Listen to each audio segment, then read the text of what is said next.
Good morning all of you. सबका स्वागत है एक नई पेपर सॉल्यूशन के अंदर। तो आज हम जैसे सॉल्यूशन किया था एक BLI 01 का पहले सॉल्यूशन अपन ने किया था।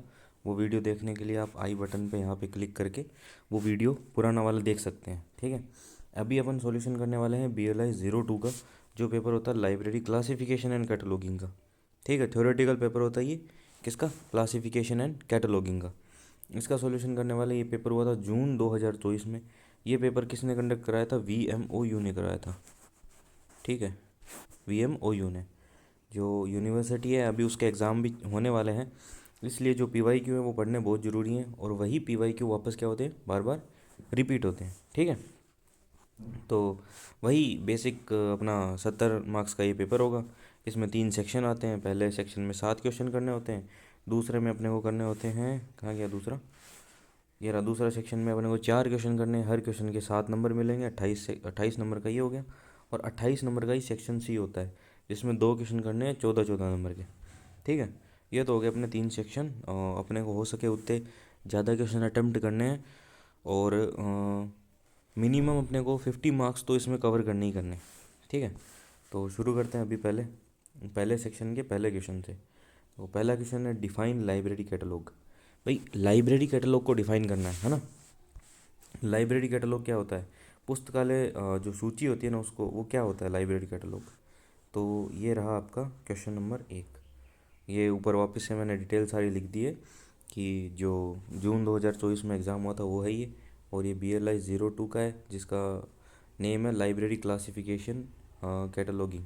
ठीक है, लाइब्रेरी क्लासिफिकेशन एंड कैटलॉगिंग। अभी इसका सेक्शन ए का जो पहला क्वेश्चन है ना, डिफाइन लाइब्रेरी कैटलॉग, तो उसको अपन करते हैं। लाइब्रेरी कैटलॉग क्या होता है, a list of document books journals. एक लिस्ट होती है लाइब्रेरी कैटलॉग, जो कि जितने भी document material books journals CD DVD कोई भी हो, चाहे वो प्रिंट हो नॉन प्रिंट हो डिजिटल हो, जो कोई भी डॉक्यूमेंट अवेलेबल है ना लाइब्रेरी के अंदर, अवेलेबल इन लाइब्रेरी। ठीक है, उसकी एक लिस्ट होती है जो कि अरेंज होती है, arrange according to a definite plan. एक डेफिनेट प्लान के अकॉर्डिंग वो अरेंज होती है। ठीक है, कि ऐसे नहीं है कि हम किसी रैंडम ऑर्डर में उसे अरेंज कर देंगे।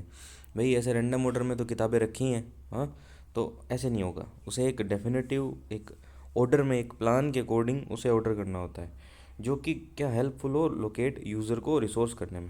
भाई यूज़र के लिए हेल्पफुल हो कि भाई जो अपना उसको रिक्वायर्ड मटेरियल है वो उसे मिल जाए। तो ये लाइब्रेरी कैटलॉग क्या होता है, ऐसी लिस्ट होती है जो कि डॉक्यूमेंट्स की होती है, जो प्रेजेंट होते हैं लाइब्रेरी में। लाइब्रेरी मटेरियल की होती है, सीधा याद रखो, लाइब्रेरी मटेरियल में सब कुछ आ गया। उसकी होती है एक सिस्टमेटिक वे से अरेंज होती है, जिससे यूज़र को क्या जो मटेरियल है उसे फाइंड करने में क्या हो, आसानी हो। ठीक है, जैसे लाइब्रेरी कैटलॉग हो गया, बुकों की सारी लिस्ट होगी ऑथर के अकॉर्डिंग, सब्जेक्ट के अकॉर्डिंग, है ना, अल्फ़ाबेटिकल ऑर्डर में होती हैं। उनमें जाके अपन ने सीधा बुक ढूंढ ली कि फिजिक्स की मेरे को ये बुक चाहिए, तो मैं जाके सीधा ढूंढ लूँगा। वैसे ही जैसे अपन एग्जांपल देता हूँ, अब जैसे कोई रेस्टोरेंट में जाते हो ना, तो वहाँ पे क्या होता है, एक कैटलॉग होता है, जो अपन को मेन्यू देते हैं ना, मेन्यू कार्ड, वो एक कैटलॉग होता है। उसमें देखा लिखा आता है कि भाई ये है ब्रेकफास्ट, फिर ये है डिनर, फिर ये है जो अपना लंच है उसका, फिर ये जो स्टार्टर्स हैं उनका है, फिर ये इधर कोल्ड ड्रिंक्स आ गया, फिर जो भी ड्रिंक्स आ गई इस साइड में, है ना।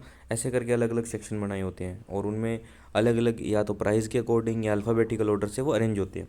तो वही सेम चीज़ होती है लाइब्रेरी की बुकों के लिए, जो कैटलॉग होता है उसे बोलते हैं library catalogue. Second question, what is canon. Canon क्या होता है भाई, कैनन वर्ड देखो, ये देखो कैनन। कैनन सिमिलर है प्रिंसिपल से अपने, ऐसे मान लो आप कि एक कोई नियम प्रिंसिपल, उसको अपन कैनन बोलते हैं।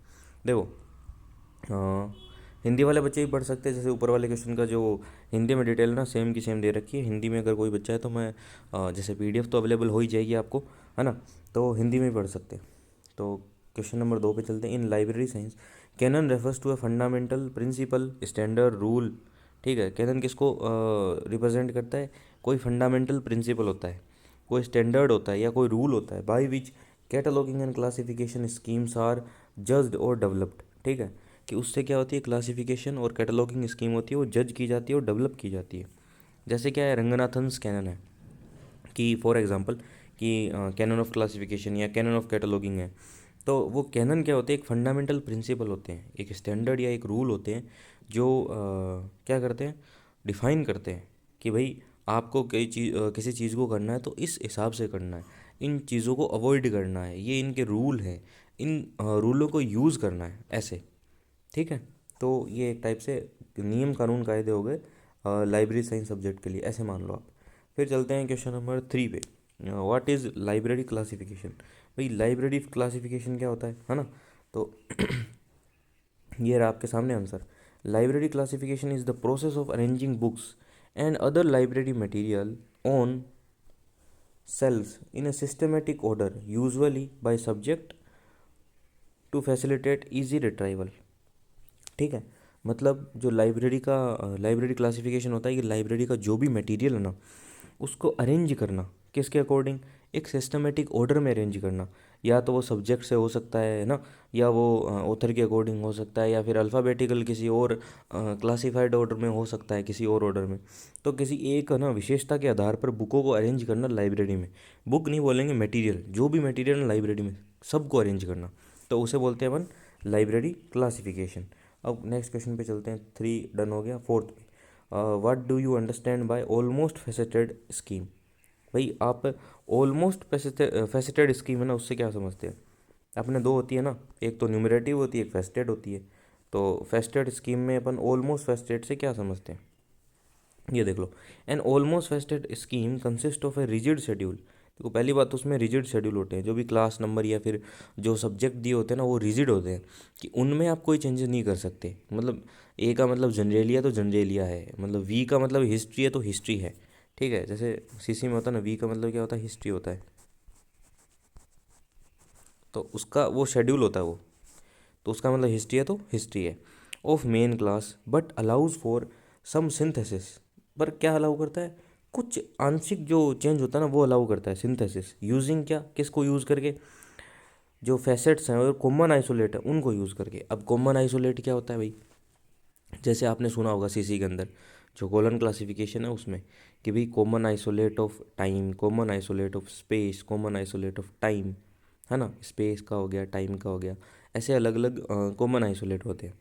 तो जैसे कॉमन आइसोलेट को यूज़ करके और कुछ चेंजेस या कुछ है ना मॉडिफिकेशन कर सकते हैं अपन, उसको बोलते हैं अपन ऑलमोस्ट फेसेटेड।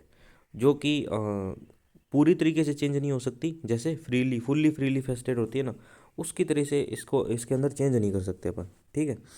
तो एक एग्जांपल बता देता हूँ। जैसे इंडियन हिस्ट्री है, अगर मान लो नंबर आ गया इंडियन हिस्ट्री, तो अपन हिस्ट्री के अंदर जाएंगे। हिस्ट्री में क्या होगी, वहाँ पे मिडाइवल, एंशियंट, अलग अलग सारे हिस्ट्री के टर्म दिए होंगे कि भाई यहाँ ये हिस्ट्री वो हिस्ट्री ऐसे करके, है ना। पर उसमें कहाँ इंडियन वर्ड नहीं मिलेगा आपको हिस्ट्री के अंदर। तो अपन इंडियन कैसे जोड़ेंगे, इंडिया कैसे जोड़ेंगे, इंडिया जोड़ेंगे अपन स्पेस आइसोलेट से।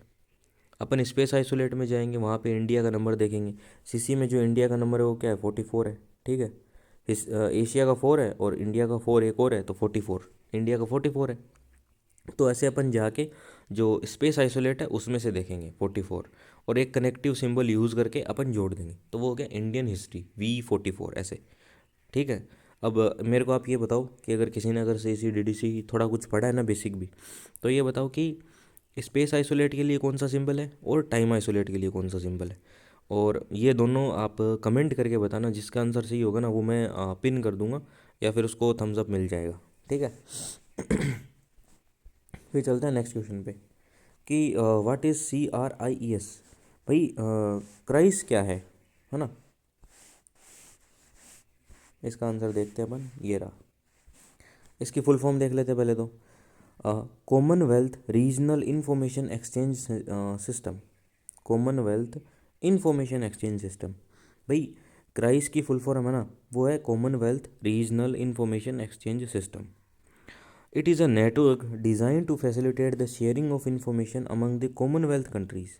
भाई कॉमनवेल्थ कंट्रीज़ है ना, उनके बीच में जो शेयरिंग ऑफ इंफॉर्मेशन होती है ना, इन्फॉर्मेशन को शेयर करने के लिए एक नेटवर्क बनाया गया। क्या बनाया गया, एक नेटवर्क बनाया गया। जनरली रेफर्स टू है कंप्यूटराइज रिसर्च इंफॉर्मेशन सिस्टम। भाई एक कंप्यूटराइज्ड रिसर्च इंफॉर्मेशन सिस्टम को जनरली रेफ़र किया जाता है वैसे तो। पर जैसे ये है ना Commonwealth regional information exchange system, ये भी एक ऐसा सिस्टम है, एक नेटवर्क है ये, जो कि इंफॉर्मेशन को शेयर करने के लिए काम आता है, किसके बीच में, कॉमनवेल्थ कंट्रीज़ के बीच में। मतलब इसमें बेसिक बेसिक तो अपने को फुल फॉर्म पूछिए और एक दो लाइन है ना एक्स्ट्रा लिख के आएंगे तो अच्छे नंबर इसमें मिल जाएंगे। ठीक है, आगे चलते हैं अपन क्वेश्चन नंबर 6 पे। Define subject catalogue. भाई सब्जेक्ट कैटलॉग क्या होता है? अभी लाइब्रेरी कैटलॉग अपन ने ऊपर देखा था, अब पूछिए सब्जेक्ट कैटलॉग बताओ। तो सब्जेक्ट कैटलॉग होता है, a subject catalogue is a type of library catalogue. भाई एक लाइब्रेरी कैटलॉग का टाइप है where entries are arrange alphabetically और systematically according to subject matter of the document. मतलब सब्जेक्ट कैटलॉग होता है वो एक लाइब्रेरी कैटलॉग का पार्ट है ना, कि एक टाइप का लाइब्रेरी के अंदर कैटलॉग होता है, सब्जेक्ट कैटलॉग एक उसका टाइप है। ठीक है, इसमें क्या होता है सब्जेक्ट कैटलॉग में जो एंट्रीज होती है ना, जो एंट्रीज मतलब किसकी, जो लाइब्रेरी के अंदर डॉक्यूमेंट या मटेरियल है उसकी एंट्रीज अरेंज होती है किसके अकॉर्डिंग, अल्फ़ाबेटिकल और सिस्टमेटिक ऑर्डर में। कैसे? या तो अल्फ़ाबेटिकल हो सकती हैं या सिस्टमेटिक हो सकती हैं, पर होंगी किसके अकॉर्डिंग, सब्जेक्ट के अकॉर्डिंग होगी। मान लो कि जैसे अपन ने फिजिक्स केमिस्ट्री मैथ बायो या फिर आर्ट्स कॉमर्स, इनकी अलग अलग किताबें हैं, सारी बहुत सारी किताबें अलग अलग लाइब्रेरी के अंदर हैं। तो सब्जेक्ट कैटलॉग में क्या होगा कि फ़िजिक्स का एक सेक्शन बना होगा अलग, कि ये फिजिक्स का सेक्शन है, इसमें फिजिक्स की सारी बुक है, और जो बुक नीचे बुकों का नाम होगा ना वो अल्फ़ाबेटिकल होगा। पहले तो सब्जेक्ट के अकॉर्डिंग होगा ऊपर डिवीज़न, फिर अंदर अल्फ़ाबेटिकल हो सकता है या कोई और सिस्टमेटिक ऑर्डर हो सकता है उनका खुद वो फॉलो करें। पर जो मेन क्लासिफिकेशन होगा ना उनका, या मेन जो कैट क्राइटेरिया होगा ना डिवाइड करने का, वो होगा सब्जेक्ट बेसिस पे। ठीक है, तो सब्जेक्ट कैटलॉग क्या होता है कि जो भी लाइब्रेरी के अंदर डॉक्यूमेंट होते हैं वो सब्जेक्ट के अकॉर्डिंग अरेंज होते हैं। ठीक है, हिंदी वाला पढ़ना चाहें तो नीचे हिंदी वाला लिखा है वो पढ़ सकते हैं, बाकी पीडीएफ वगैरह मिल जाएगी आपको, लिंक मिलेगा एक है ना आपको डिस्क्रिप्शन में या फिर कमेंट में, दोनों जगह मिल भी सकता है। आप जाओगे वहाँ पे उस लिंक पे क्लिक करोगे तो एक जो गूगल ड्राइव है उसका लिंक खुलेगा, वहाँ से आप ये पीडीएफ कर सकते हो डाउनलोड। ठीक है, आगे चलते हैं। What is subject heading. भाई सब्जेक्ट हेडिंग क्या होती है? सब्जेक्ट हेडिंग क्या होती है? तो ये रहा, subject heading is a specific word or phrase used in library catalog on describing the primary content or topic of the document, ensuring consistent access point। मतलब सब्जेक्ट हेडिंग एक ऐसा फ्रेज और वर्ड होता है जो लाइब्रेरी कैटलॉग के अंदर use किया जाता है, किसके लिए, डिस्क्राइब करने के लिए प्राइमरी कंटेंट और टॉपिक ऑफ डॉक्यूमेंट। ठीक है, जैसे मान लो कि कोई बुक है, क्या नाम दूँ आपको मैं, जैसे मान लो एक बुक है ब्रेव, ब्रेव नाम से एक बुक है। अब नाम से नहीं पता चल रहा कि भाई अंदाज़ा नहीं लगा सकते कि किसके लिए है, क्या वो जिम जाने के लिए है, क्या वो मोटिवेशन के लिए है, क्या वो सेल्फ हेल्प बुक है, या फिर वो कोई ब्रेव किसी बच्चे की कहानी है, क्या है वो, है ना। तो ब्रेव नाम से वर्ल्ड पता नहीं चल रहा कि भाई है क्या, उसका सब्जेक्ट कंटेंट क्या है, मैटर क्या है। तो एक सब्जेक्ट हेडिंग होती है जिससे अपन उसका पता लगा सकते हैं। वैसा एक उसका जो क्या बोलते हैं प्राइमरी कंटेंट और टॉपिक होता है ना डॉक्यूमेंट का, उसके ऊपर एक सब्जेक्ट हेडिंग दी जाती है। मतलब उस बुक को देखा जाएगा, एक दो पन्नों को देखा जाएगा, भाई किसके ऊपर लिखा गया उसका इंडेक्स देखा जाएगा।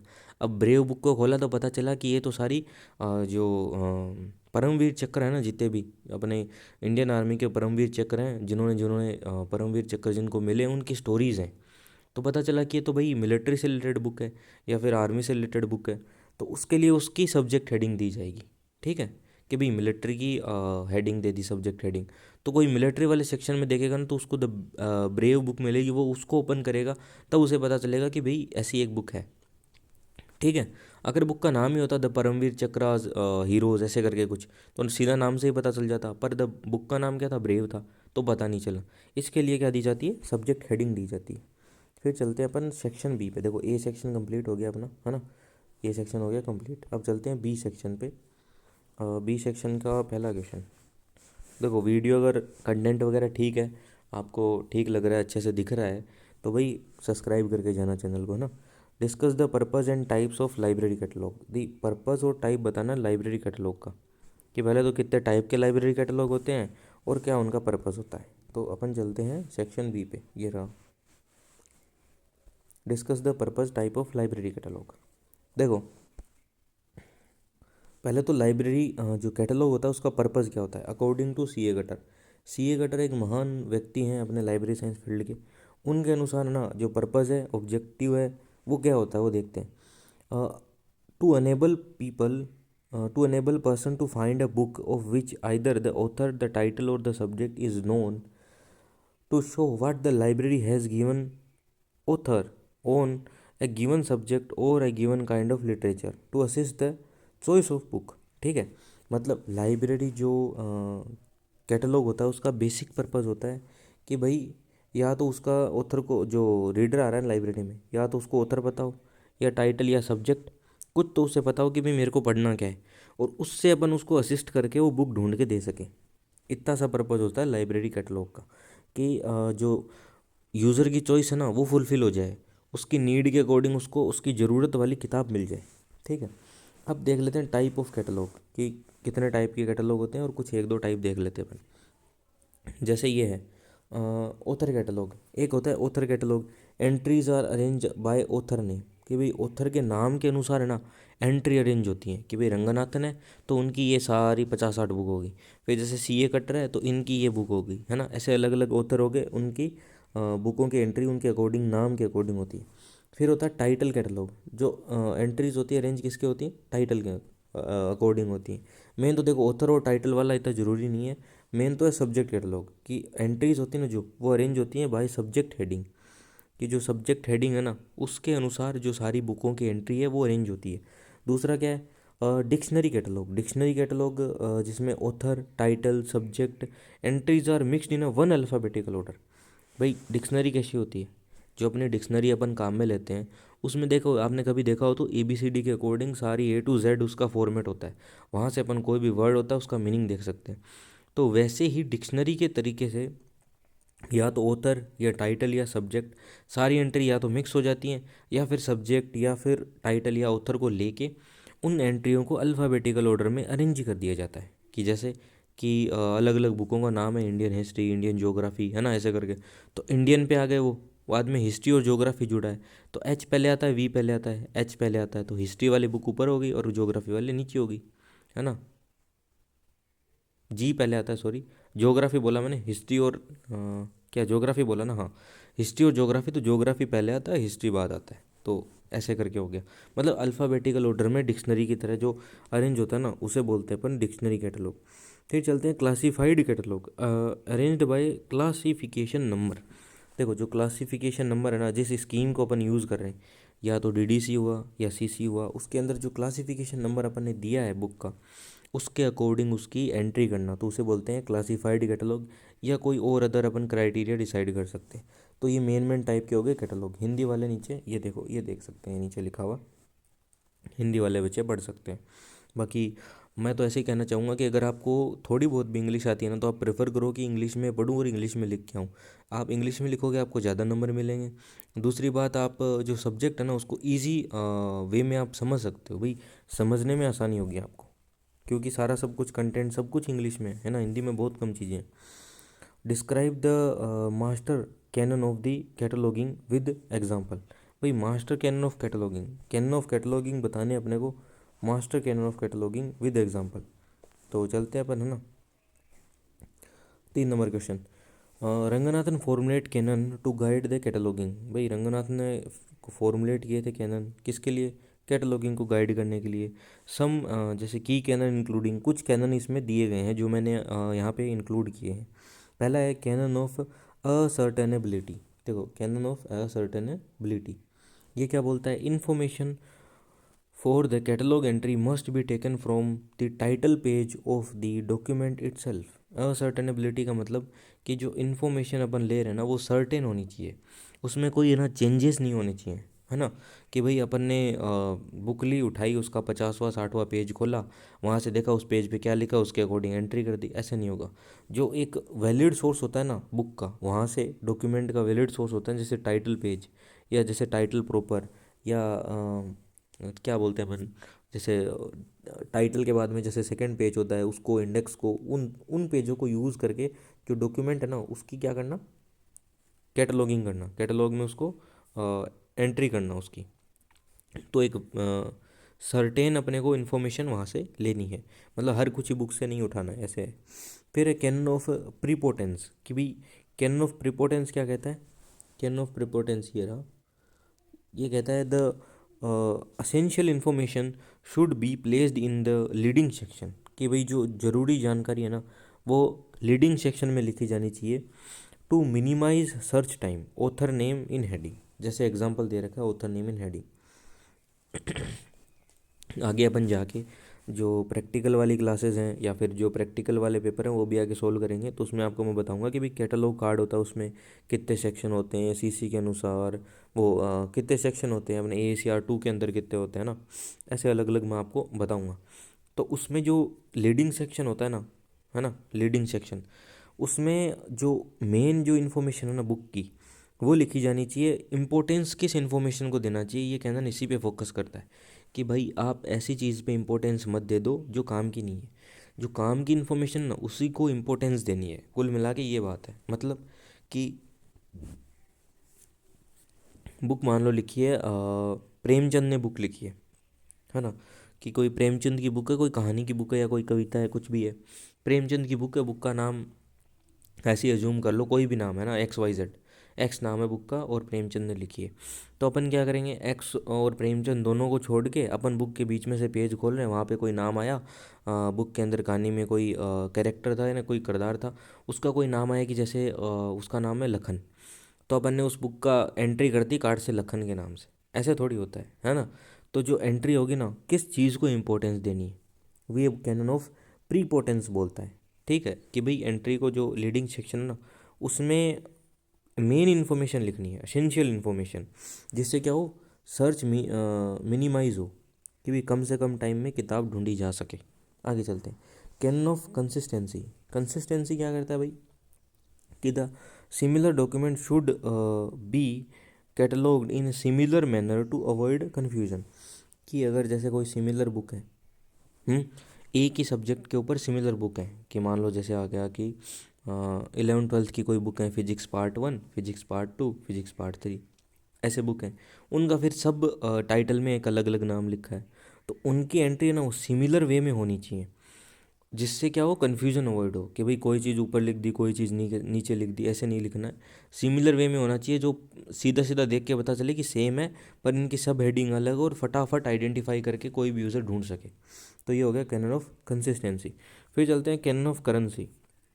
करेंसी क्या बोलता है कि the term used in subject heading should be current और widely acceptable, example using physics instead of natural philosophy. ठीक है।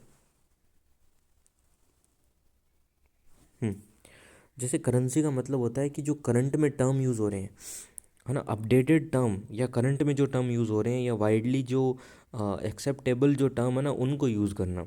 जैसे जैसे अपन ने लिखा फिजिक्स, अपन अभी फिजिक्स जानते हैं, फिजिक्स क्या होता है, फिजिक्स को अपन वर्ड को लिख सकते हैं, पर वहीं अगर अपन लिख दें नेचुरल फिलोसॉफी, कोई समझेगा भाई नेचुरल फिलोसॉफी कौन सी होती है, नहीं समझेगा ना। तो फिजिक्स वर्ड से ज़्यादा लोग समझेंगे, तो वही टर्म यूज़ करनी है जो करंट टाइम में चल रही है। ठीक है, ये हो गए कुछ मास्टर कैनन ऑफ कैटलॉगिंग। फिर चलते हैं अपन आगे क्वेश्चन नंबर 4 पे, बी सेक्शन का।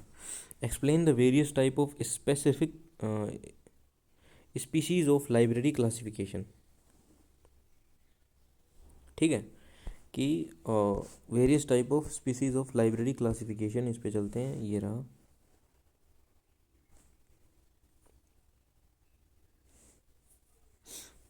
ठीक है, पुस्तकालय वर्गीकरण की विभिन्न पद्धतियों की व्याख्या कीजिए। ठीक है, अपन करते हैं जो पद्धति आई थी ना अपने, अभी ऊपर क्या पूछा था, ऑलमोस्ट फैसेटेड पूछा था, तो वैसे ही कुछ ये, एक तो देखो न्यूमरेटिव स्कीम होती है, एक फैसेटेड होती है, दो तो मेन होती है इनकी कैटेगरी। फिर इनको अपन डिवाइड करते हैं 3 4 कैटेगरी, सब कैटेगरी के अंदर।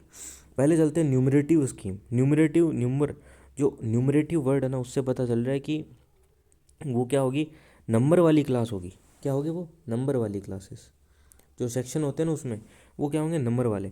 List of possible subject, list of all possible subject past present and future, मतलब ये एग्जैक्ट फ्यूचर नहीं है, ये एंटिसिपेटरी फ्यूचर होता है।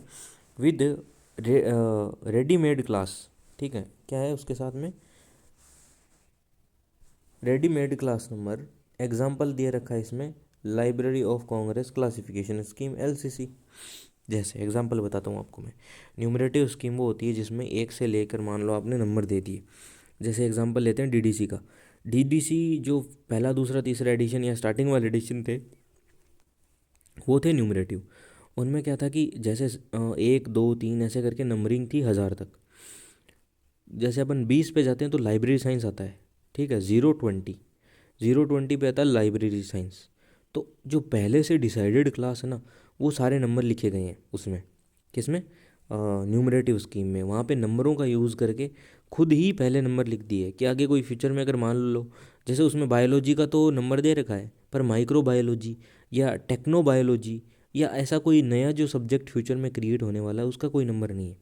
तो इसके लिए क्या होती है ये जो पहले से डिसाइडेड जो नंबर होते हैं ना, वो जो क्लासिफिकेशन स्कीम बना रहा है वही नंबर देता है अपने हिसाब से कि भाई अभी ये सब्जेक्ट चल रहे हैं और मैं ये नंबर दूंगा इसी सब्जेक्ट को। ठीक है, इसमें चेंजेस करना क्या होता है, थोड़ा मुश्किल होता है। फिर चलते हैं अपन ऑलमोस्ट न्यूमरेटिव पे। ऑलमोस्ट न्यूमरेटिव क्या होती है? List more subject but allow minor synthesis. Synthesis का मतलब होता है कुछ चेंजेस करना। ठीक है, कि भाई लिस्ट तो होती है अपने पास, पर माइनर सिंथेसिस भी कर सकते हैं अपन। इसका मतलब कि अपने पास डीडीसी है, जैसे इसमें एग्जांपल डीडीसी दे रखा है। डीडीसी के स्टार्टिंग एडिशन थे ना जो, वो तो थे रिजिडली न्यूमरेटिव, और अभी आ गए क्या बोलते हैं, ऑलमोस्ट न्यूमरेटिव।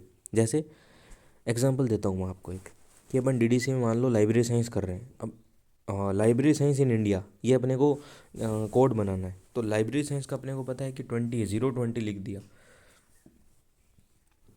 जो अगर न्यूमरेटिव होती सिर्फ, तो उसमें क्या होता, 20 लिखा, आगे चलो। इंडिया का कोई कोड जोड़ने का या कुछ करने का तरीका नहीं है। पर डीडीसी है, जैसे बाद वाले एडिशन है, उनमें वो तरीका है। उसमें जैसे इंडिया का कोड है वो 54 है। ठीक है, जैसे वहाँ की जो टेबल दे रखी है उनमें, जैसे 6 टेबल 7 टेबल थी, फिर 6 हुई, 5 हुई, अलग अलग टेबलों का नंबर भी ऊपर नीचे होता गया। अपन एक दिन समरी पूरी पढ़ेंगे, डीडीसी की भी पढ़ेंगे, सीसी की भी पढ़ेंगे, मैं आपको सारा एक्सप्लेन भी करूँगा। तो उसमें अपन जाके जो इंडिया का नंबर है वो ऐड कर सकते हैं। ठीक है, तो 0 20 फिर ऐड कर देंगे अपन इंडिया का नंबर, डॉट लगा के 54। तो उससे अपने को पता चल जाएगा भाई Indian library science in India की बात हो रही है।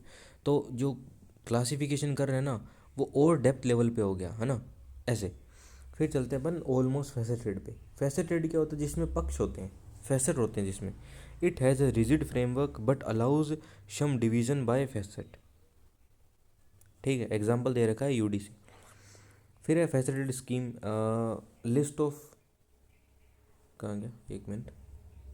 List isolate basic concept rather than the composite subject, uses combine to these create new number, जैसे सीसी।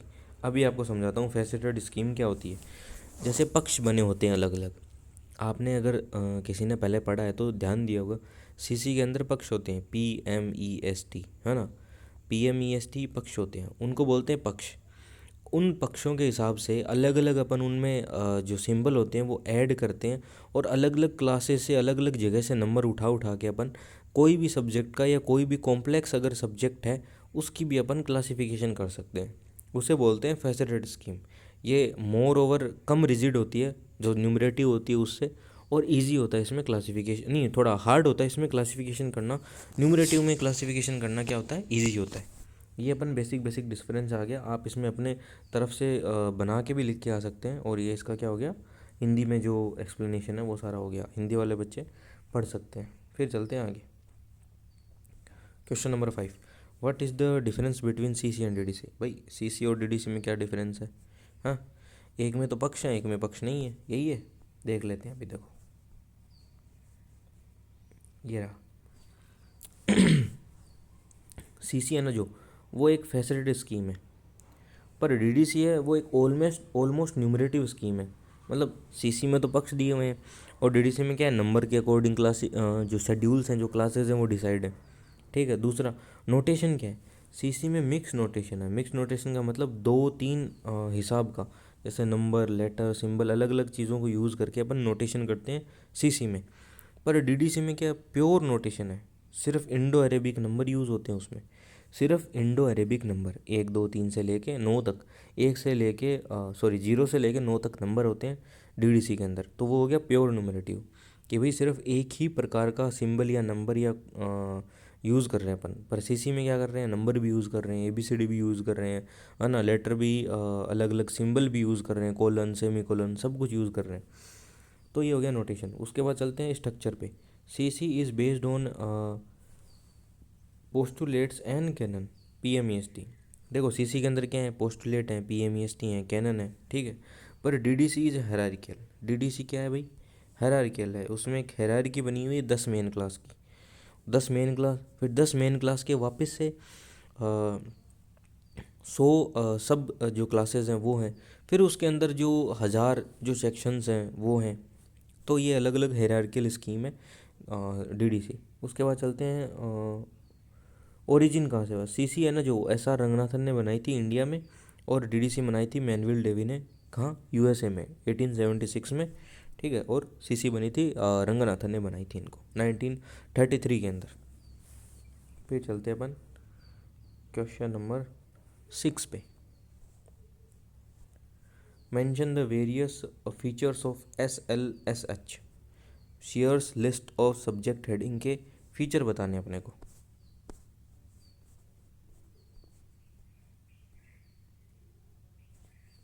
ये रहा, पहले तो फुल फॉर्म, SLCHS की फुल फॉर्म होती है shares list of subject heading is design for small and medium. एक बात में इम्पोर्टेंट है ये, स्मॉल और मीडियम लाइब्रेरी के लिए डिज़ाइन की गई थी ये। स्पेशलिटी क्या है इसकी, use simple terminology than library of Congress subject heading.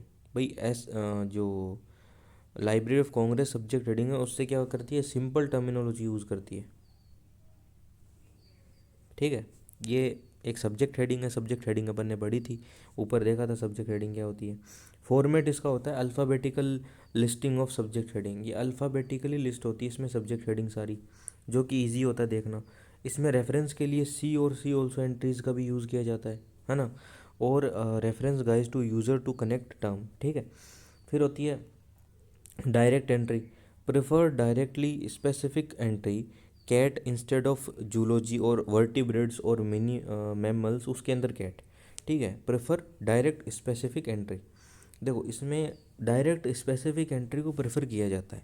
जैसे एग्जांपल बताता हूँ कि अपन जितने भी जिनकी रीढ़ की हड्डियाँ होती है ना वो होती हैं वर्टिब्रेट्स। ये यहाँ पे लिखा है ना जो, ये रहा वर्टिब्रेट्स, जिनके रीढ़ की हड्डी होती है। फिर मैमल्स वो होते हैं जो अपने बच्चों को जिनका बच्चों को जन्म होता है, न कि उनके अंडे होते हैं। और जो दूसरा कि भाई उनके स्तन भी होते हैं। तो इसमें जो कैट्स हैं वो एक मैमल्स हैं, और मैमल्स के अंदर कौन से में आते हैं, वर्टिब्रेट्स में आते हैं, और वर्टिब्रेट्स इसमें जूलॉजी में। मतलब ये पूरी हायरार्की होगी कि भाई कैट्स ना लिख के आप ऐसे लिखो, पहले जूलॉजी फिर वर्टिब्रेट्स आ गए, वर्टिब्रेट्स के अंदर मैमल्स आए, मैमल्स में कैट आया। तो इसकी इतना सब कुछ लिखने की बजाय सीधा कैट्स यूज़ होता है, स्पेसिफिक टर्म यूज़ होती है सीधी डायरेक्ट। तो ये हैं कुछ फीचर्स हैं जो SLCHS के फीचर हैं, ठीक है। ये हो गया इसका हिंदी में जो बच्चे देखना चाहें वो हिंदी में देख। तो SLCH हो गया अपना पूरा, है ना। क्वेश्चन नंबर 6 कंप्लीट हो गया। फिर चलते हैं अपन क्वेश्चन नंबर किस पे, 7 पे। ये रहा question number 7। How are the universe of subject mapped in DDC Dewey decimal classification, discuss with example. कि भाई यूनिवर्स ऑफ सब्जेक्ट है ना उसको कैसे मैप किया गया DDC के अंदर में। ये अपने को क्वेश्चन आया 7 नंबर, जिसको अपने को डिस्कस करना है। अब देखो कि जो DDC है ना उसमें यूनिवर्स ऑफ सब्जेक्ट है ना, मतलब यूनिवर्स ऑफ नॉलेज है, वैसे यूनिवर्स ऑफ सब्जेक्ट होता है। सब्जेक्ट का क्या अलग अलग सब्जेक्ट है उनको कैसे डिवाइड करना है, वो 10 मेन क्लास में डिवाइड किया गया है। और जो मेन क्लासेस हैं वो 000 से लेके 999 तक है, ठीक है। और स्ट्रक्चर क्या है इसका, स्ट्रक्चर फॉलो है डेसिमल सिस्टम, एक डेसिमल सिस्टम का यूज़ करता है। Where each class number can be divided into 10 division. हर क्लास नंबर है ना उसको 10 डिवीजन में डिवाइड किया गया है, और फिर जो ईच डिवीजन है ना उसको 10 सेक्शन में डिवाइड किया है। मतलब पहले क्या हो गया, पहले हो गया 10 मेन क्लास हो गई, उसके अंदर क्या हो गया 100 जो है डिवीज़न हो गए, और उसमें क्या हो गया 1000 सेक्शन हो गए। ऐसे हो गया इनका स्ट्रक्चर। अब एक एग्जांपल देख लेते हैं। जैसे जैसे 500 है, 500 क्या है, प्योर साइंस, जो कि एक मेन क्लास है। फिर 530 है ना जो उसका 10 डिवीज़न वाला हिस्सा है, 530 क्या है, फिजिक्स है। और 531 क्या है, क्लासिकल मैकेनिक्स है, ठीक है।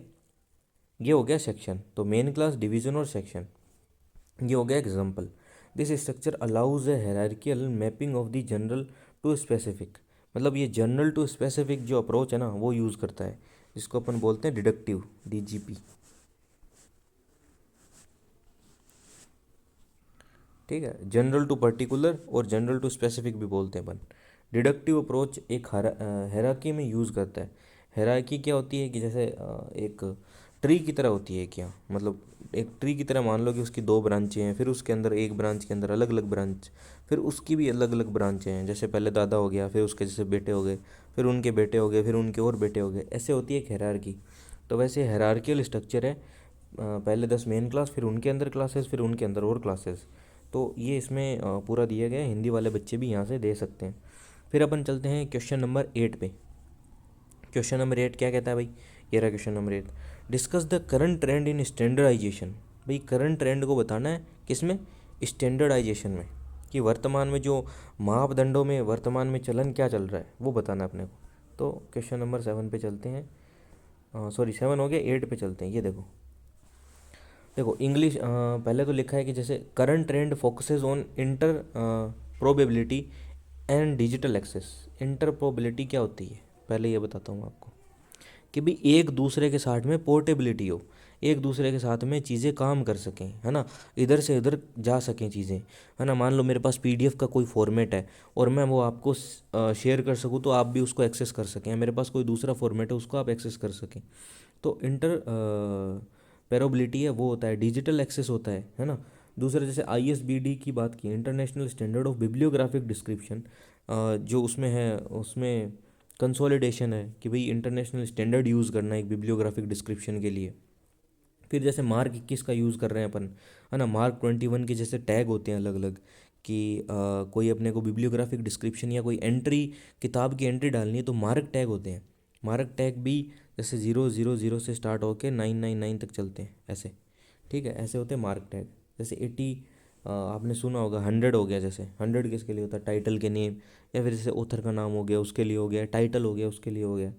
तो ऐसे whispers use of machine readable catalogue for digital exchange. देखो, मार्क की फुल फॉर्म होती है मशीन रीडेबल कैटलॉग, मशीन के अंदर जो रीड हो सकें ऐसे कैटलॉग डिजिटल एक्सचेंज में काम आते हैं। जैसे मैंने कोई किसी बुक है उसका मार्क फॉर्मेट अपलोड कर दिया, तो मैं उसको अगर अपलोड कर दूँ तो कोई दूसरा डाउनलोड करके उसको यूज़ कर सकता है, सीधा उसको हर एक एंट्री डालनी नहीं पड़ेगी। तो एक ये स्टैंडर्डाइजेशन का नया ट्रेंड हो गया। तीसरा हो गया जैसे आरडीए। आरडीए क्या होता है, रिसोर्स डिस्क्रिप्शन एंड एक्सेस। ठीक है, ये एक रिप्लेसमेंट है ACR2 का, ये बेटर हैंडल करता है डिजिटल रिसोर्सेज का। ACR2 क्या होता था कि अपन कैटलॉग कार्ड बनाते थे, पर जो आरडीए है ना, जो रिसोर्स डिस्क्रिप्शन एंड एक्सेस, ये एक डिजिटल रिसोर्स है जो हैंडल करता है सारे जो अपने कैटलॉग वगैरह ना उनके डिस्क्रिप्शंस वगैरह। ठीक है, फिर चलते हैं FRBR पे। FRBR क्या है, functional requirement for bibliographic records. देखो ये है functional requirement for bibliographic records model, focuses on user task. भाई ये यूज़र टास्क के ऊपर फोकस करता है कि भाई जो क्या रिक्वायरमेंट चाहिए बिब्लियोग्राफिक रिकॉर्ड में, कैसे कैसे यूज़र के द्वारा रिक्वायरमेंट चाहिए। फिर है metadata standard. Metadata standard कौन सा है, Dublin core for web resource. एक Dublin core metadata standard होता है। जैसे मेटा डेटा क्या होता है, डेटा ऑफ डेटा, उसको बोलते हैं अपन मेटा डेटा, कि बहुत सारा डेटा है और उसको यूज़ करके अपन कोई स्टैंडर्ड बना रहे हैं, तो वो हो गया मेटा डेटा स्टैंडर्ड, वो होता है डबलिन कोर। मतलब मेन मेन आपको अगर स्टैंडर्डाइजेशन के ट्रेंड पूछे ना, तो आपको लिखना है कि भाई आईएसबीडी है, मार्क 21 है, आरडीए है, एफआरबीआर है, और मेटा डेटा के लिए डबलिन कोर है। ठीक है, इनके बारे में आपको छोटी छोटी बातें लिखनी है, और हिंदी में ये नीचे देख सकते हैं, ये हिंदी में लिखना है, और आपको अच्छे मार्क्स इसमें मिल जाएंगे। फिर चलते हैं अपन नेक्स्ट क्वेश्चन पे। क्वेश्चन 8 हो गया, सेक्शन बी हो गया अपना डन। अब नहीं, एक एक क्वेश्चन रह गया, 9 ये रहा। Discuss the special feature of triple C. ठीक है, ट्रिपल सी के स्पेसिफिक फीचर बताने हैं अपने को, अभी आपको बताते हैं। ट्रिपल सी की पहले तो फुल फॉर्म क्या होती है ये देख लेते हैं अपन। इसकी होती है क्लासिफाइड कैटलॉग कोड। क्या होती है, classified catalogue code is the first code based on canon and principle. ये पहला कोड है जो किस पे बेस्ड था, कैनन और प्रिंसिपल पे बेस्ड था। इसमें क्या होता है, इसमें चेन प्रोसीजर का यूज़ करते हैं अपन।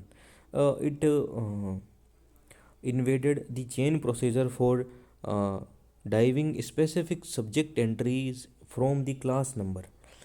चेन प्रोसीजर होता है ना, उसमें क्लास नंबर से अलग अलग एंट्री बनाई जाती हैं। जैसे चेन प्रोसीजर में जो क्लास नंबर होता है उसको यूज़ करके एंट्रियाँ बनाते हैं अपन। इसमें 4 टाइप की चेन होती है, short link, unshort link, false link, है ना। ऐसे एक और होती है, याद नहीं आ रही मेरे को, एक सेकेंड। जैसे शॉर्ट लिंक होगी, अनशॉर्ट होगी, फॉल्स होगी और मिसिंग होगी, हाँ मिसिंग लिंक। तो ये इसमें 4 टाइप की लिंक होती हैं। अगर शॉर्ट लिंक है तो उसमें आपका प्रॉपर क्लास नंबर का आपका बन रहा है, मतलब ये प्रोसेस लंबा है। पर आप इसमें ट्रिपल सी के जो स्पेशल फीचर पूछे ना, तो उसमें एक चेन प्रोसीजर आपको लिख के आना है। तीसरा लिखना है economy, prioritise on economy in cataloguing efforts, कि भाई इकोनॉमी है ना, जो पैसे हैं उस पर भी इस पर ध्यान दिया जाता है कि भाई कम से कम लगे हैं, मिनिमल खर्च के अंदर बढ़िया काम हो। फिर है classified arrangement, the main part of the catalogue is arranged bye call number. देखो, जो मेन पार्ट है ना कैटलॉग का, वो किसके अरेंज होना चाहिए, कॉल नंबर से, जो सब्जेक्ट के अकॉर्डिंग हो, है ना। एक ये बात इसकी स्पेशल है।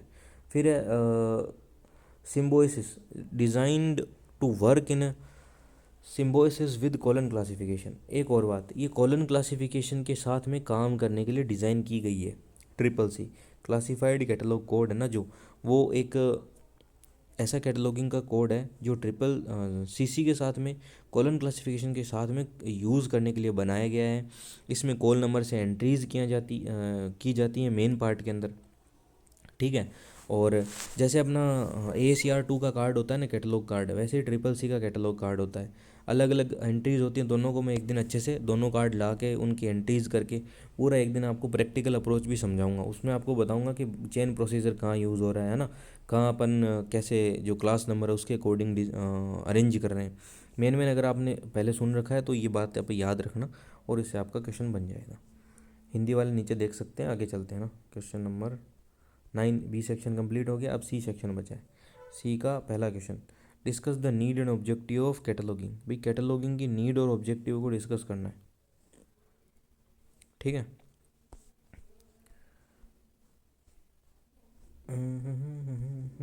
ये रहा, देखो, in library with thousand of books की finding a specific resource without a guide is impossible. कि भी लाइब्रेरी में अगर थाउजेंड ऑफ बुक्स हैं, हज़ारों बुक हैं, अगर किताबें पढ़ी हैं और आप किसी रिसोर्स को फाइंड करना चाहते हो तो वो इम्पॉसिबल है। पर catalogue provide the guide, catalogue एक गाइड प्रोवाइड करता है, हेल्प करता है अपने को फाइंड करने में। It serves as the bridge between the user and the document. ये एक टाइप का ब्रिज होता है, ठीक है। एक टाइप का क्या होता है, ब्रिज होता है, किसके बीच में, यूज़र के बीच में और डॉक्यूमेंट के बीच में। It save time for the both staff and user and maximise the use of library collection. ये टाइम भी सेव करता है किसका, स्टाफ का और यूज़र का, और मैक्सिमाइज करता है यूज़ ऑफ कलेक्शन, ठीक है, लाइब्रेरी का जो कलेक्शन होता है उसका यूज़ के लिए। ये तो हो गया भाई कि कैटलॉग का ऑब्जेक्टिव क्या हो गया। फिर देख लेते, नीड हो गया ये तो, ज़रूरत। फिर देखते हैं ऑब्जेक्टिव। ऑब्जेक्टिव में क्या है, finding function allow user to find a document by author, title और सब्जेक्ट। अगर जैसे अपना कैटलॉग है ना, उससे अपन ऑथर के अनुसार, सब्जेक्ट के अनुसार, टाइटल के अनुसार कोई बुक अपने को या मटेरियल कोई चाहिए लाइब्रेरी का, तो वो अपन ढूंढ सकते हैं। फिर हो गया कोलोकेटिंग फंक्शन, जिसमें अपने to show all works by single author और ए सिंगल सब्जेक्ट टुगेदर। कि भाई एक अगर ऑथर है, उसके सारे कलेक्शन, सारे वर्क वो एक साथ दिख जाएं, या एक सिंगल सब्जेक्ट के सारे एक साथ दिख जाएं। अपन ने फिजिक्स मान लो सिलेक्ट किया, तो फिजिक्स के सारे बुक आ गए, कि चाहे वो किसी भी टाइप का फिजिक्स की कोई भी बुक हो, लाइट की हो, कोई थर्मोडाइनमिक्स, सॉरी इसकी हो, अपने कोई मान लो रेजिस्टेंस की हो, इलेक्ट्रिसिटी की हो, सारी बुक एक साथ आ गई फिजिक्स से रिलेटेड। वैसे फिर डिस्क्रिप्टिव फंक्शन, डिस्क्रिप्टिव फंक्शन क्या है, टू प्रोवाइड बिब्लियोग्राफिक डिटेल। जैसे बिब्लियोग्राफिक डिटेल प्रोवाइड करता है एडिटर, जो पब्लिशर होती हैं, पेज की detail, to help user describe if the book fits their need. कि इसमें सिर्फ टाइटल और सब्जेक्ट ऑथर के अलावा जो बिब्लियोग्राफिक डिटेल है ना, वो भी आती है, कि भी कौन सा एडिशन है बुक का, कब पब्लिश हुई, इसके कितने पेज हैं, ये डिटेल भी सारी लिखी जाती हैं, जिस वजह से यूज़र ऐसे देख सके कि भाई कौन सी बुक मेरे को लेनी चाहिए। Location, to provide call number which tells the exact location where the book is on the shelf और नॉट, ऐसे। तो एक तो ये कॉल नंबर दे देता है, उससे पता चल जाता है कि कौन सी शेल्फ में कहाँ बुक पड़ी है। तो ये हो गए कुछ ऑब्जेक्टिव और फंक्शंस किसके, कैटलॉग के। भी कैटलॉग क्या क्या काम आता है, कैसे यूज़ होता है लाइब्रेरी में। एक लिस्ट होता है बुक का, अपने ये पहले भी आ चुका है, मैंने पहले भी एक्सप्लेन किया था, अब दोबारा कर दिया है। फिर चलते हैं अपन अगले क्वेश्चन पे, क्वेश्चन नंबर 11, जो बोलता है describe the standard code of cataloguing. भाई स्टैंडर्ड और कोड ऑफ कैटलॉगिंग को डिस्क्राइब करना है।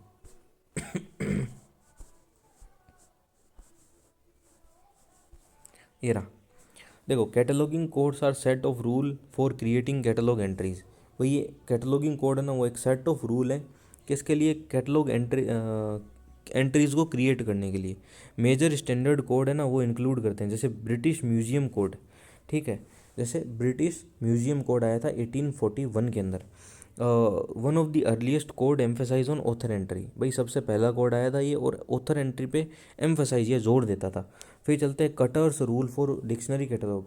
Cutters rule for dictionary catalogue आया था 1876 के अंदर, और ये फॉर्मुलेट बाय सी ए कटर है। Introduce the concept of specific subject entry. भाई अलग अलग सब्जेक्ट की स्पेसिफिक सब्जेक्ट एंट्री पे इसने फोकस किया था। फिर आता है ए कोड, डबल ए कोड, है ना, ये आया 1908 के अंदर, ठीक है, एंग्लो अमेरिकन कोड है ये आया था 1908 के अंदर। Joint code of UK and जो यूएसए लाइब्रेरी एसोसिएशन है, उन दोनों ने मिल के बनाया था इसे। फिर चलते हैं अपन triple C, classified catalogue code, जो आया था 1934 के अंदर, जिसको किसने दिया था, डॉक्टर एस आर रंगनाथन ने दिया था। और ये किसके साथ यूज़ होता है, सीसी के साथ, अभी अपन ने इसके बारे में पढ़ा था। और unique for its scientific approach and chain procedure. भाई इसमें चेन प्रोसीजर होता है। सीसी अगर ट्रिपल सी आ गया तो चेन प्रोसीजर तो आपको लिख के ही आना है। फिर चलते हैं एएलए कोड। एएलए कोड आया था 1949 के अंदर, focuses on heavily on author and title entry, ठीक है। फिर आ गया अपन AACR 1 और AACR 2। देखो AACR 1 आया था 1967 में, AACR 2 आया था 1978 में, और AACR 2 का जो रिवाइज एडिशन है ना वो आया था 1988 में। ये बात आप याद रखना, ठीक है। आगे चलते हैं, focuses on AACR 2 become the world's standard focusing on ISBD, international standard bibliographic description for consistency, ठीक है, ये इसके अंदर दिया गया है। और हिंदी में जो पढ़ना चाहते हैं उनके लिए हिंदी में भी नीचे अवेलेबल है, वो हिंदी वाला टेक्स्ट भी पढ़ सकते हैं। अपन चलते हैं कल नेक्स्ट क्वेश्चन पे, क्वेश्चन नंबर 12,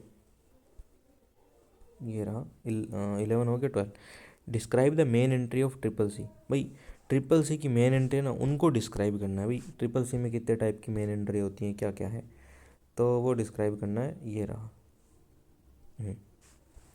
देखो ट्रिपल सी में जो सबसे पहला सेक्शन आता है वो होता है लीडिंग सेक्शन। कौन सा सेक्शन, लीडिंग सेक्शन, जिसमें क्या लिखा जाता है, कोल नंबर लिखा जाता है, जिसमें कोल नंबर किससे बना होता है, class number plus book number plus collection number. इसमें कलेक्शन नंबर अपन नहीं लिखते, कोल नंबर बुक नंबर लिखते हैं। वैसे लिख भी सकते हैं collection number, this determine the filing position, मतलब ये सबसे ऊपर होता है। फिर हो गया अपना हेडिंग सेक्शन, लीडिंग हो गया, उसके बाद heading section consist of author name और कोलेबरेटर नेम। भाई ऑथर का नाम और कोलेबरेटर का नाम आता है ना, वो इसमें आता है। फिर अपना टाइटल सेक्शन, जिसमें टाइटल, एडिशन, कोलेबरेटर, इन्फॉर्मेशन, ये सारी आती हैं। फिर नोट सेक्शन आता है, जिसमें कोई अदर इन्फॉर्मेशन, अगर सीरीज़ है, कोई इन्फॉर्मेशन अलग बुक के बारे में दी गई है तो वो नोट सेक्शन में होता है। फिर आता है अक्षरशः नंबर सेक्शन, जिसमें यूनिक नंबर होता है, जो अक्षरशः नंबर जो बुक आती है ना जिस टाइम लाइब्रेरी के अंदर, उस टाइम उसका एक यूनिक नंबर दिया जाता है, वो लिखा जाता है जो अक्षरशः नंबर सेक्शन उसमें। फिर आ गया ट्रेसिंग। ट्रेसिंग होता है बैक ऑन दी कार्ड, और एक मतलब list of all added entry होती हैं। एडेड एंट्री कौन सी होती है ट्रिपल सी में, class index entry, book index entry, है ना, ये हो गया एडेड एंट्री, ठीक है। तो ये इसके बारे में हो गया बेसिक डिटेल। बाकी एक ट्रिपल सी का पूरा बना हुआ कार्ड, एक आगे मैं एक शॉर्ट वीडियो अलग बना दूंगा, इसमें देखो एडेड नहीं है कंटेंट, बाकी उसमें सारी एंट्रियाँ, कौन सी एडेड एंट्री होती है, किस साइड होती है, कैसे की जाती है, वो सारा आपको प्रैक्टिकल अप्रोच सब बताया जाएगा, ठीक है। ये इसका थ्योरेटिकल पेपर है, इसका जो प्रैक्टिकल पेपर है उसमें आपको सारा बताया जाएगा। और अलग से भी मैं ट्रिपल सी और क्या बोलते हैं AACR, इनका अलग से कैटलॉग कार्ड ला के अच्छे से आपको सारा सेक्शन अच्छे से समझा दूंगा। फिर चलते हैं discuss the specific features of AACR 2। देखो CC का आ गया, AACR 2 का आ गया, इनका सबका कितनी एंट्री, कैसे क्या होता है, वो एक अलग से मैं प्रैक्टिकल एक छोटा वीडियो ला के उसमें समझा दूंगा। बाकी एक बार आप मेन देख लो कि भाई AACR में भी ऐसे ही सेम सेक्शन होते हैं, पर AACR 2 का जो उसका क्या स्पेसिफिक फीचर है, देखो structure part 1 deals with description. जिसका पार्ट 1 है ना वो तो डिस्क्रिप्शन के साथ डील करता है, पार्ट 2 डील्स विद हेडिंग, जो एक्सेस पॉइंट है उसकी जैसे हेडिंग है उन पे डील करता है। आईएसबीडी जो it strictly follow the ISBD, international standard bibliographic description है उसको ये फॉलो करता है। किसके लिए? पंचुएशन के लिए, एरियाज ऑफ डिस्क्रिप्शन के लिए। इसमें एक 3 लेवल डिस्क्रिप्शन होता है, ये याद रखना आप, है ना। 3 level description allows library to choose detail level, level 1 for small library, level 3 for research library, और लेवल 2 है जैसे मीडियम लाइब्रेरी वगैरह इनके लिए। इसमें एक तो 3 लेवल का डिस्क्रिप्शन होता है कि भाई अगर छोटी लाइब्रेरी है तो उनके हिसाब से क्या डिस्क्रिप्शन देना है, उससे थोड़ी बड़ी है तो उनके लिए क्या, या फिर लेवल 3 रिसर्च लाइब्रेरी है ना तो उनके लिए क्या डिस्क्रिप्शन या क्या क्या डिटेल डालनी है अपने को। फिर चलते हैं, इसमें नॉन बुक मटेरियल की भी बात की गई है। Non book material provide the rule for cataloguing, जैसे मैप, साउंड रिकॉर्डिंग या डिजिटल फाइल है ना कि ना उनको कैसे क्लासीफाई करना है, तो वो भी हो गया उसकी, मतलब कैसे कैटलॉगिंग करनी है वो। फिर निमोनिक यूज़ स्टैंडर्ड पंचुएशन, इसमें सीधा स्टैंडर्ड पंचुएशन, डॉट, डैश इनका यूज़ किया जाता है जो सेपरेट करते हैं एरिया डिस्क्रिप्शन को। ये आपका हिंदी में हो गया नीचे, ये आपको मिल जाएगा, ठीक है। तो आज अपन ने सॉल्यूशन किया किसका? BLIs जून 2024 में आने वाले पेपर का, ठीक है, जो VMOU ने कराया था उसका अपन ने आज कर लिया सॉल्यूशन कंप्लीट। तो ऐसे जो अगर आपने प्रीवियस जो सॉल्यूशन अगर नहीं देखा है तो अभी आपके स्क्रीन पे जो एंड स्क्रीन पे आ रहा है वो आप देख सकते हो जाके, प्रीवियस सॉल्यूशन लास्ट में आएगा जो BLI 01 के लिए है। अभी आगे आने वाले टाइम के अंदर अगर BLI 03 या फिर आगे जो भी आपके पेपर हैं सारे उनके भी सॉल्यूशन करा दिए जाएंगे, और इसके भी अलग अलग जो ईयर हैं उनके सॉल्यूशन करवा दिए जाएंगे। और अभी जो ये जितना जो है मैं कंटेंट डाल रहा हूँ उससे एक क्वेश्चन बाहर नहीं आएगा, क्योंकि सारे PYQ ऑलमोस्ट रिपीट होते हैं, मैंने भी पेपर दिए हुए हैं, तो इनमें सारा क्या होता है, रिपीट होता है, ठीक है। तो आप अगर जैसे आगे आपको और पेपर वगैरह देते रहोगे, आप दोगे, अगर कोई CLIs कर रहा है उसके लिए भी अपन कंटेंट डालेंगे इस चैनल पे, है ना। तो आप चैनल को क्या करोगे, सब्सक्राइब करोगे और वीडियो को लाइक करके जाओगे, ठीक है। इतना एक छोटा सा काम कर दो आप, बाकी अच्छा एकदम बढ़िया कंटेंट और सारे जो भी PYQ है ना वो सॉल्यूशन आपको सिर्फ एक चैनल पे मिलेंगे, PYQ माफिया पे। इसका नाम थोड़ा अलग रखा है क्योंकि ऐसे जल्दी से क्या है कि चैनल का बढ़िया हैंडल और नाम वगैरह मिलता नहीं है, तो ये थोड़ा अलग रखा गया है, ठीक है, थोड़ा स्पेशल रखा गया है। तो आप अभी सब्सक्राइब करके जाओगे, आगे वीडियो आएंगे तो आपको नोटिफिकेशन आ जाएगा उसके लिए, ठीक है। थैंक यू, जय हिंद।